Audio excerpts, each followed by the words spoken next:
Hi, Dr. Coulter. I have all of my materials. This is my student folder with expectations, our story, my script on a clipboard.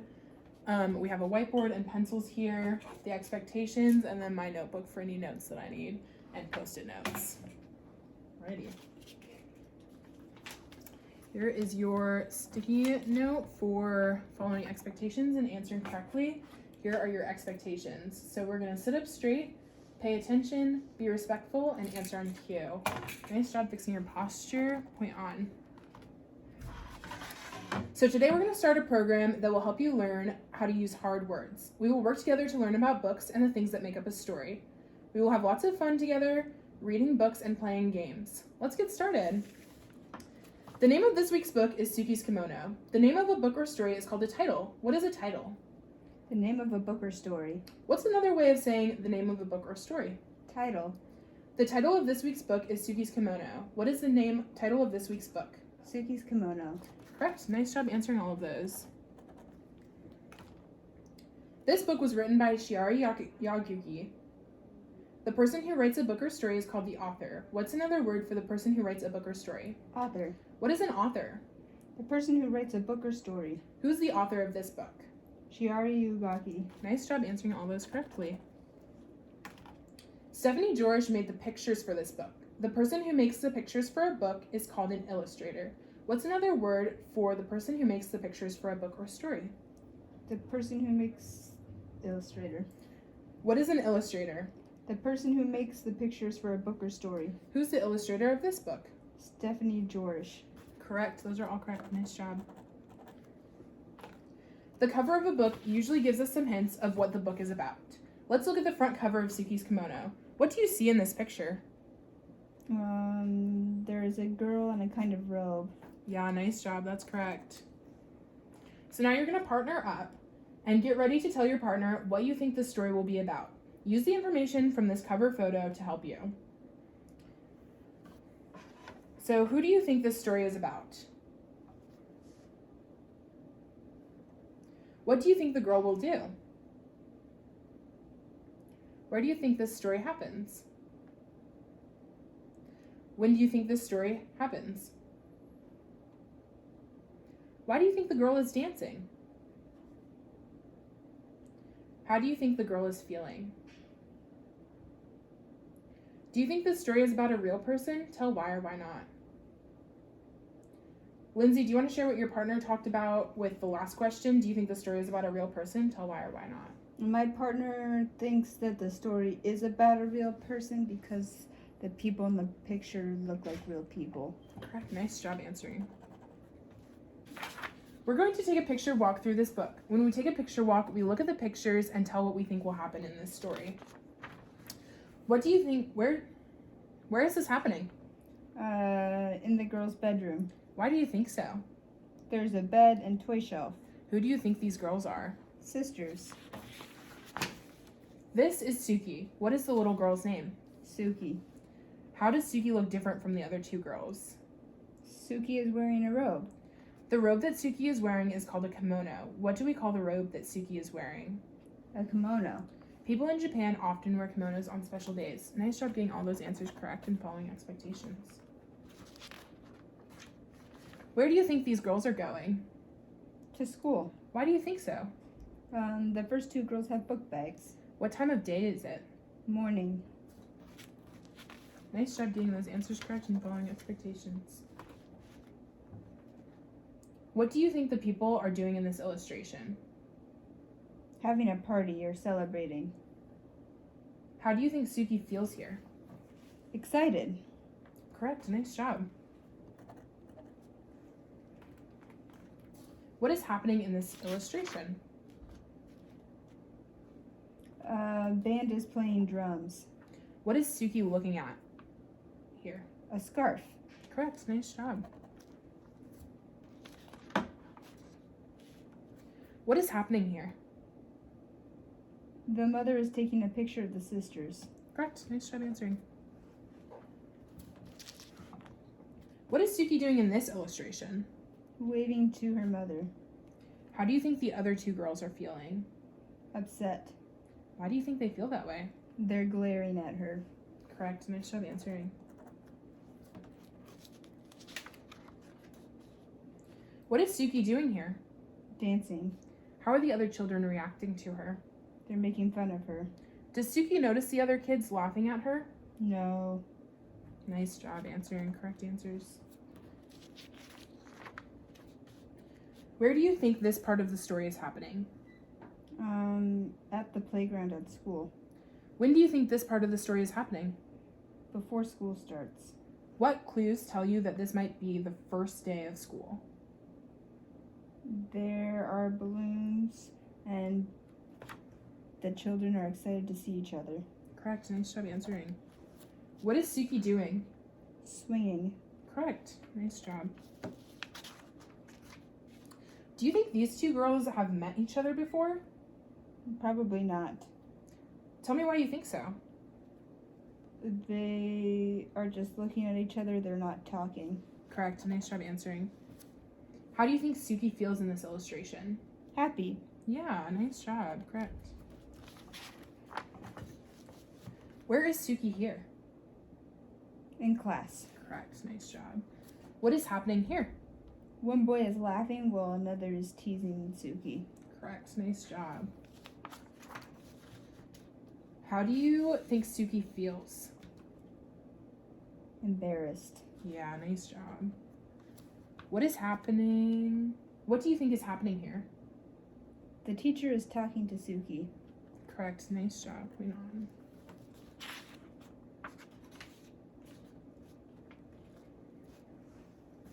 What is Suki doing in this illustration?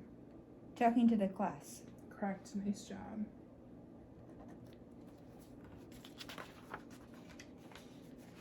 What is Suki doing in this illustration? Dancing. Yeah, nice job answering. What do you think the children think of Suki's dance? How do you think Suki feels about it? Embarrassed.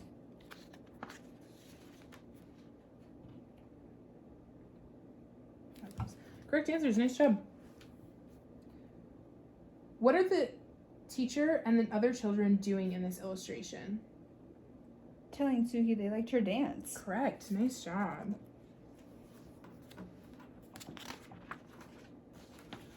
When do you think this part of the story is happening? After school. Where do you think the girls are walking? Probably home. Do you think Suki enjoyed her first day of school? Yes.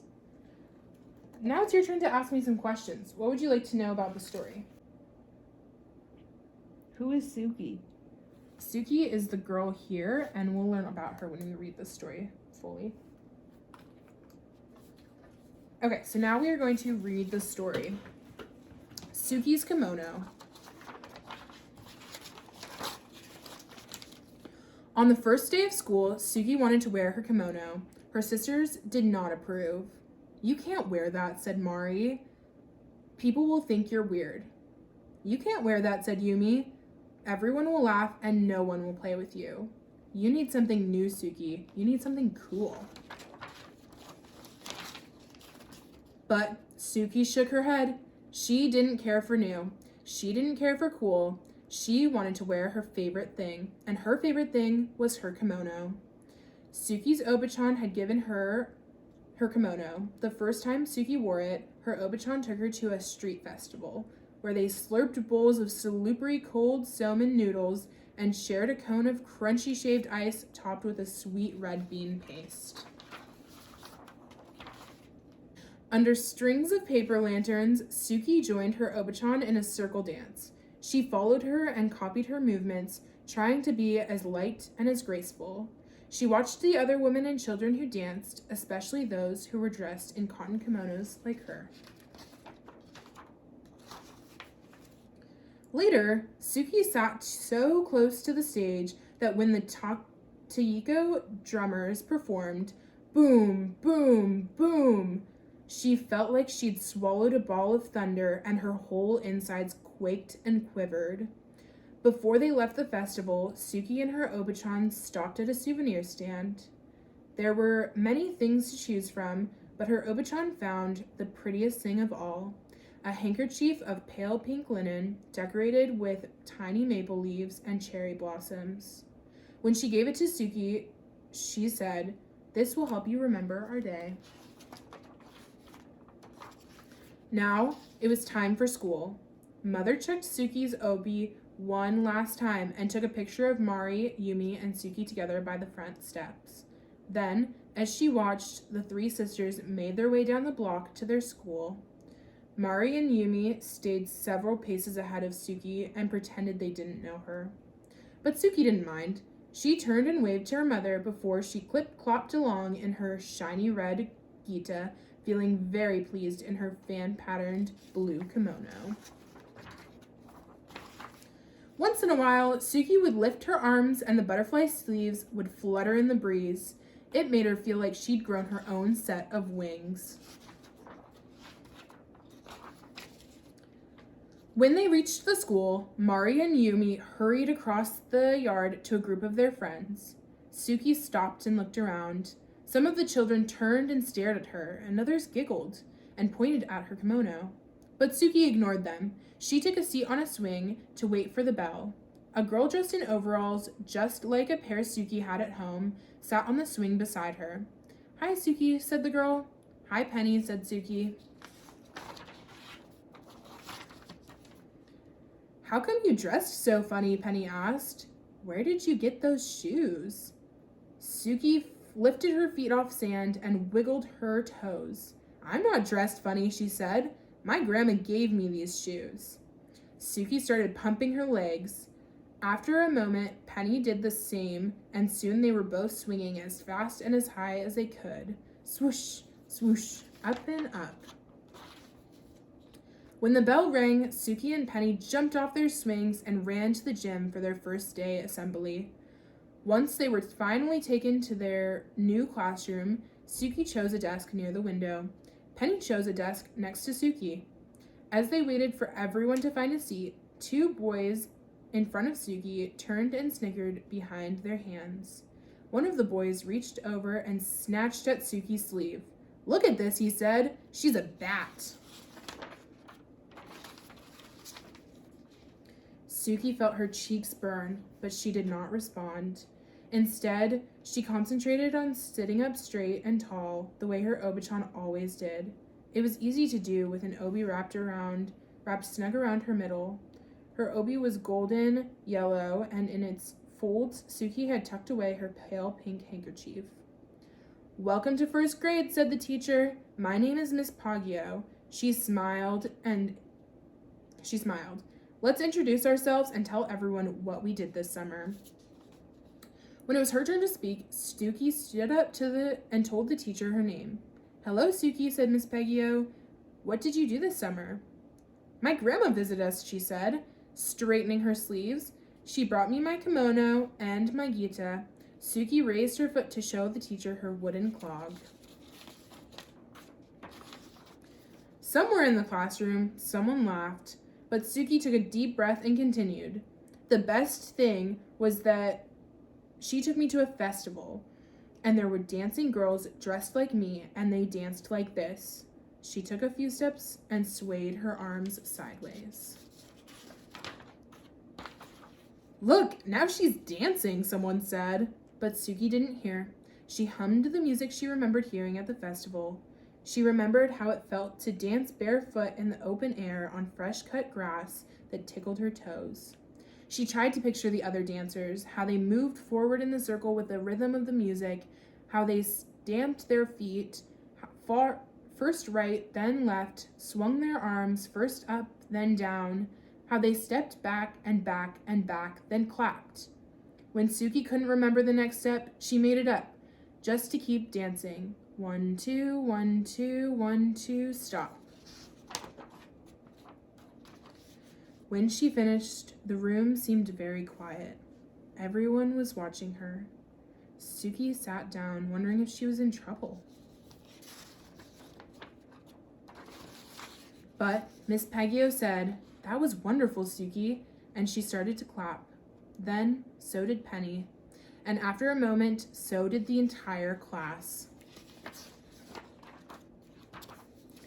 After school, as the three sisters walked home together, Mari and Yui grumbled about their first day. No one even noticed my new sweater, said Mari. No one even noticed my cool shoes, said Yumi. But Suki just smiled. As she clip-clopped along behind them, Suki pulled out the pale pink handkerchief from her obi and held it up over her head to catch the wind. And in her blue cotton kimono, and in her shiny red gita, Suki danced all the way home. The end. So tomorrow we will read the story again, and I will ask you some questions. Nice job following all those expectations while we were reading the story. I'm going to give you a couple of points for that. You were sitting up straight, paying attention, being respectful, and answering on cue. So in this story, Suki's Obachan, or grandmother, had taken her to a street festival. That means her grandmother had taken her to a special party that was held on a street in her neighborhood. There was music, dancing, and special food at this festival. Festival. Say the word. Festival. Correct. Nice job. Festival is a naming word. It names a thing. What kind of word is a festival? A naming word. Correct. Nice job. A festival is a special party that has lots of activities like music, dancing, and good things to eat. Say the word that means a special party that has lots of activities like music, dancing, and good things to eat. Party. Festival. What is the answer? Festival. Yes, festival. A festival is a special party that has lots of activities like music, dancing, and good things to eat. Say the word that means a special party that has lots of activities like music, dancing, and good things to eat. Festival. Correct. Nice job. Let's think about things that might be a festival. I'll tell about something, and if I tell you about a festival, say festival. If not, don't say anything. We went to a jazz party where there was lots of music, singing, and dancing. Festival. What kind of festival? A jazz festival. Correct. Nice job. Greek people had a summer party and invited everyone to come hear the music, sing, and dance, and try Greek food. Festival. What kind of festival? A Greek summer festival. Correct. Nice job. We had a bonfire on the beach. It was my birthday and all my friends came over. Hundreds of people came to the beach to enjoy the music, water activities, and good food. Festival. What kind of festival? A beach festival. Correct. Nice job. Everyone in town came to the special party put on by Chinese people. The guests made Chinese lanterns and fans, heard Chinese music, and learned to do a Chinese dance. Festival. What kind of festival? A Chinese festival. Correct. Nice job. What word means a special party that has lots of activities like music, dancing, and good things to eat? Festival. Correct. Nice job. In the story, Suki's Obachan brought her a pretty pink handkerchief decorated with tiny maple leaves and cherry blossoms as a souvenir. Suki's grandma brought the handkerchief to help her remember the special day they had at the festival. Souvenir. Say the word souvenir. Souvenir. Correct. Nice job. Souvenir is a naming word. It names a thing. What kind of word is souvenir? A naming word. Correct. Nice job. A souvenir is a small item you keep to help you remember a special person, place, or time. Say the word that means a small item you keep to help you remember a special person, place, or time. Souvenir. Correct. Nice job. Let's think about some things you might keep as souvenirs. I'll name some things, and if you might keep that thing to help you remember a special place, person, or time, say souvenir. If not, don't say anything. Joni kept a special rock to remind her of her trip to the mountains. Souvenir. Correct. Nice job. Monroe's father brought him a cap to help him remember their trip to the big league baseball game. Souvenir. Correct. Nice job. Bill and Ted had lots of good memories on their trip to Oregon. Miss Peterson also always buys a special pair of salt and pepper shakers when she visits a new city. Souvenir. Salvatore visits her grandma in Italy every summer. When the Reed family went to France, Naomi brought a small model of the Eiffel Tower. Souvenir. Correct. You got all of those correct. Nice job. What word means a small item you keep to help you remember a special person, place, or time? Souvenir. Correct. Nice job. Nice job following those expectations, too. In the story, when the boys sitting in front of Suki were bothering her, Suki just concentrated on sitting up straight and tall. That means she thought only about sitting up straight and tall. She didn't think about anything else. Concentrated. Say the word. Concentrated. Correct. Nice job. Concentrated is an action word. It tells what someone did. What kind of word is concentrated? An action word. Correct. Nice job. If you concentrated on something, you thought only about that thing. You didn't think about anything else. Say the word that means thought only about one thing. Concentrated. Correct. Nice job. Let's think about times when someone might have concentrated on something. I'll tell you about a time. If someone concentrated, say concentrated. If not, don't say anything. Raven thought only about how to steer her bike. Concentrated. Elias thought only about how to make his printing perfect. Concentrated. Uncle Antonio thought about playing golf while he did the dishes. The giant thought only about catching Jack. Concentrated. The teacher thought about getting the art supplies ready while she wrote on the board. The wolf thought about eating the third little pig while climbing on the roof. Correct, nice job. What word means thought only about one thing? Concentrated. Correct, nice job. Nice job following the expectations during that too. In the story, Miss Baggio told the children she wanted them to introduce themselves. That means Miss Baggio wanted the children to tell each other their names. Introduce. Say the word. Introduce. Correct. Nice job. If you introduce yourself to someone, introduce is an action word. It tells what people do. What kind of word is introduce? An action word. Correct. Nice job. If you introduce yourself to someone, you tell them him or her your name. Say the word that means tell people your name. Introduce. Correct. Nice job. Let's think about when people might introduce people. If I say a time when someone might introduce someone, say introduce. If not, don't say anything. We told our new neighbors our names. Introduce. Our new neighbors told us their names. Introduce. I told my teacher my parents' names and my parents my teacher's name. Introduce. I didn't know the names of everyone in my class. I said, "This is my principal, Miss Ramirez. Miss Ramirez, please meet my parents, Miss and Mr. Lay." Introduce. Everyone on the baseball team was friends. You got all of those correct. Nice job answering and following expectations. What word means tell people your name? Introduce. Correct. Nice job. Okay, we're going to add up your points and see what you did. Nice job today following expectations, listening, and answering all those questions correctly.